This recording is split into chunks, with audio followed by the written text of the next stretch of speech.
네, 이번에는 바로 좌로 우로 이동하는 거를 배울게요. 이거는 이제 Y축 방향 배웠으니까 좌우는 X축 방향으로 이동을 한다라고 보시면 돼요. 자, 예를 하나 들어볼게요.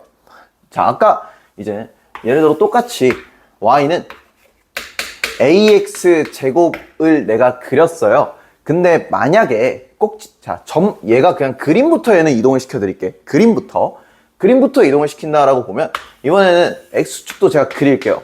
자, 근데 이거를 제가 여기 좀 큼지막하게 한번 그려볼게요. 큼지막하게 그린다라고 하면 제가 꼭지점을 이동시킬게요. 꼭지점을 얼마만큼 이동시킬 거냐면 나는 플러스 4만큼 이동을 시킬래. 자, 그러면 여기가 4가 될 거고 얘가 그대로 이동을 해야 되잖아. 그러니까 약간 이런 느낌이 될 거라는 거지.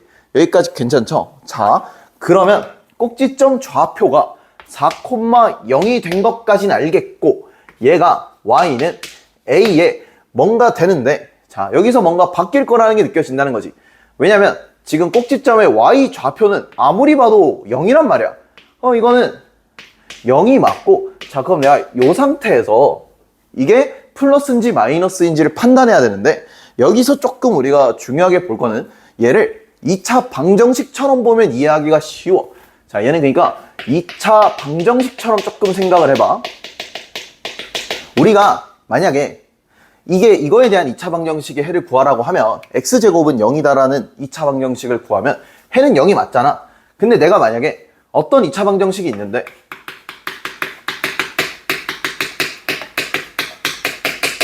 이게 x는 4로 중근이래. 잠깐. 그럼 우린 이거 어떻게 만들어요? 그럼 이거를 x-4의 제곱은 0 이런 식의 2차 방정식이 나올 거 아니야? 그러니까 2차 방정식의 해처럼 생각을 했을 때 이 여기가 4가 되려면 얘를 여기가 0이 되게 한다는 생각으로 만든다라고 하면 얘는 4가 플러스 4를 집어넣는 게 아니라 마이너스 4를 집어넣어야 된다는 거죠. 네, 그래서 조금 중요하다고 보면 되는 게 여기는 이동할 때 좀 헷갈릴 수 있는데 부호가 약간 바뀐다고 보면 돼요. 그러니까 내가 이렇게 생각하면 돼. 여기 안에 있는 제곱의 안에 있는 걸 집어넣었을 때 얘가 0이 되도록 하게끔 만들어주는 게 맞다라는 거야. 자, 그럼 여기까지는 일단 괜찮다고 볼 수 있고 최종적으로 그러면 또 한번 봅시다. 자, 그럼 또 정리를 하면 자, 이번엔 이 꼭지점의 Y좌표는 안 변해. 유지되는데 이번엔 축의 방정식이 변화한다라고 볼 수 있어요. 자, 그쵸? 축의 방정식이 변한다고 볼 수 있고 자, 그러면 축의 방정식이 변할 때 어떤 일이 발생하는지를 조금 한번 우리가 볼 필요가 있어요. 자, 잠시 끊고 볼게요. 네, 잠시 끊었고요. 이게 축의 방정식의 변화를 했을 때 이걸 이제 숫자로 보여드리기보다 일반적인 형태로 바꿔드리는 게 맞는 것 같아서 자, X축 방향으로 P만큼 이동한다라고 하면 Y는 AX의 마이너스 P의 제곱이고 이때 꼭지점 좌표는 아까 말씀드렸지만 얘를 괄호 안에 있는 걸 0으로 만들어야 돼. 그럼 X좌표는 P, Y좌표는 그때 아무것도 없으니까 0 이런 식으로 되는데 자, 이때 그럼 축의 방정식이 X는 P가 되잖아요. 그죠? 그리고 우리는 항상 잊으면 안 되는 게 2차 함수는 축대칭이라는 거예요. 축대칭. 자, 그러니까 한번 봅시다. 내가 예를 들어 최고차항의 개수가 양수라고 했을 때 축이 똑같이 x는 p라고 할게요. 그러면 이런 상황에서 내가 점을 두두두두두두 떨어뜨리면 여기가 x는 p가 되겠죠. 그럼 이거에 대해 대칭이라는 거니까 우리가 기존에는 뭐 0보다 작을 때 이런데 지금 그렇지 않다는 거야. 자, 보면 p 기준으로 대칭이니까 p 기준으로 얘네의 성질이 바뀐다는 거야. 자, 또 두 점을 보면 자, 이 x가 p보다 작을 땐 x가 증가할 땐 y가 감소하죠. x가 증가할 땐 y가 감소하시는데 이때의 경우에는 x가 증가하면 y가 증가하신다라는 걸 내가 파악할 수 있다는 거야. 자, 그러면 만약에 a가 음수고 축의 방정식이 p라고 하시면 또 요렇게 생겼고 여기가 x는 p실 텐데 자, 이것도 마찬가지로 보니까 축을 기점으로 성질이 바뀌시는 거야.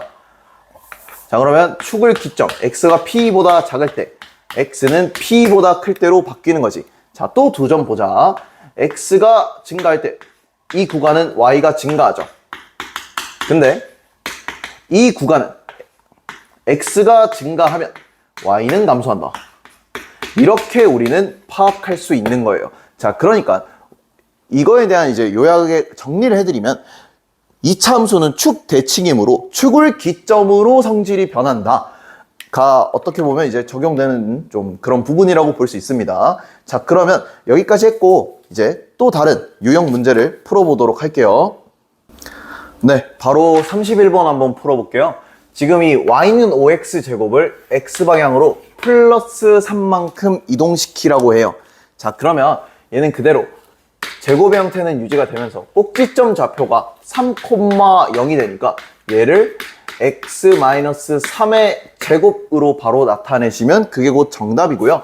축의 방정식도 나타내라고 했으니 이때 축의 방정식은 x는 3이다. 이렇게 나타내시면 됩니다. 네, 그럼 이제 33번으로 넘어가 볼게요. 네, 이번에는 33번을 한번 풀어보도록 할게요. 자, 33번은요. 지금 이 두 그래프가 있는데 이게 각 꼭지점을 지난다. 그러니까 서로의 꼭지점을 지난다 할 때 ABC의 곱을 구하는 문제야. 이 문제 중요합니다. 중요해. 자, 그럼 내가 여기서 지금 이 흰색부터 보면은 얘의 꼭지점 좌표는 0,c지. 근데 여기 보시면 어라라? 바로 마이너스 4라고 찍혀 있다고 보면 되죠. 아, 그럼 얘는 바로 알 수 있네요. C는 꼭지점 좌표니까 바로 마이너스 4임을 찾을 수 있죠. 자, 그 다음 두 번째. 자, 그 다음 이 노란 색깔 한번 볼 건데요. 얘의 꼭지점 좌표는 B,0인데 여기 마침 2에서 딱 지난다 했죠. 아, 그러면 얘의 꼭지점 좌표는 2,0이니까 B는 2라는 걸 구할 수 있어. 자, 그러면 이제 이 상황을 조금 정리를 하면 Y는 A의 x-2의 제곱이라는 건데 이게 지금 각 꼭지점 지난다 했잖아. 그러니까 요 친구의 꼭지점이 0,4를 지난다는 거야. 그럼 내가 이거를 대입을 또 하면 돼. 그럼 마이너스 4는 4a니까 a는 마이너스 1이 나오죠. 자, 그러면 a 나왔고요. b 나왔고요. c 나왔지. 그럼 내가 이거를 계산을 하잖아. 그럼 a, b, c는 8이라는 답이 나오게 되는 거예요. 자, 이런 식으로 지금 이 2차 함수 그래프를 준 문제는 우리가 문제 조건을 똑바로 읽어야 돼. 그러니까 이 조건이 무엇이었니라고 하면 각 꼭지점을 지난다라는 이 조건 있죠. 이거를 우리가 잘 읽어내야 된다라서 중요한 문제라고 말씀을 드렸어요. 자, 그럼 이제 다음 문제로 넘어가 볼게요. 자, 이번에는 문제 바로 적어놨는데 35번이고요. y는 마이너스 2에 x 더하기 1의 제곱으로 옳은 것을 찾는 거예요. 자, 그럼 일단 그림부터 그려보죠. 자, 이거 보는 순간 위로 볼록하고 꼭지점 좌표는 마이너스 1,0이고 그 다음에 축의 방정식은 x는 마이너스 1이다. 이 정도의 특징 잡아놓고 한번 볼게요. 자, 봅시다. 그러면 제가 그래프를 한번 그려볼게. 그러면 여기서 마이너스 1 기점으로 약간 요렇게 생긴 그래프가 맞겠네요. 그죠? 자, 그럼 1번 선지 한번 봅시다. 1번. 지금 y는 마이너스 2x 제곱의 그래프를 x방향으로 플러스 1만큼 간 거래. 이거 아니야. 얘들아, 그러면 얘가 플러스 1만큼 이동하려면 꼭지점 좌표가 1,0이 돼야 되는데 얘 꼭지점 좌표 마이너스 1,0이지. 그러니까 이게 아니라 마이너스 1로 고쳐야 돼요. 자, 그 다음 2번 문제. 얘 y축 대칭이라 했거든요. 이거는 우리가 알아두시면 좋은 게 있어요. y축 대칭이 되려면 함수 자체가 축의 방정식이 0이 돼야 된다는 사실. 그래서 2번 선지 조금 중요한 표현이에요. 하여튼 아닙니다. 축의 방정식이 이제 마이너스 1이니까. 3번. 꼭지점 좌표는 1,0이라는데 이거 아니죠? 우리 적어놨잖아, 그지? 마이너스 1,0이 맞다. 그 다음 4번은 이 함수의 최소값을 물어봤어요. 최소값이 0이래요. 자, 이 표현은 조금 낯설 수 있어요. 그래서 별표 2개 정도 쳐주시고요. 최소값이 아니라 이 문제는 일단 최대값으로 고쳐야 됩니다.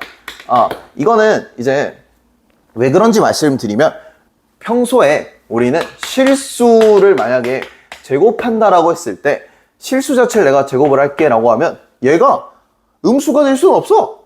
그러니까 0 이상이란 말이야. 여기까지 괜찮죠. 근데 지금 여기 뭐라 붙어 있냐?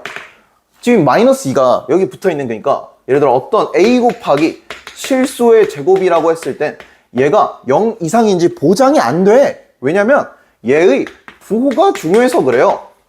그러니까 부호에 따라 달라진단 말이야. 근데 지금 이 문제에서는 마이너스 2 음수니까 이 문제에 한해서는 마이너스 2 음수를 곱했고 그 상태에서 실수의 제곱이 곱해진 거니까 방향 뒤집혀야 돼. 그러니까 제 아무리 커봐야 0이니까 최대값이 0이다 라고 고쳐야 돼요. 이 문제는 좀 많이 중요한 표현이야. 고등학교 때도 좀 많이 쓰이고요. 이제 진짜 중요해요. 다음 마지막 5번 봅시다.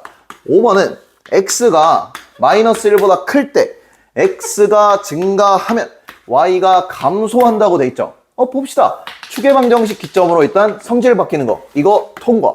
그 다음에 x가 증가하면 y가 감소한다라는 걸 같네요. 그럼 이것도 통과. 그래서 답은 5번입니다. 네, 35번은 2번과 4번 표현이 조금 중요해요. 그래서 여러분들이 이거 강의 보고 또 복습을 꼭 하시고 그랬으면 좋겠습니다.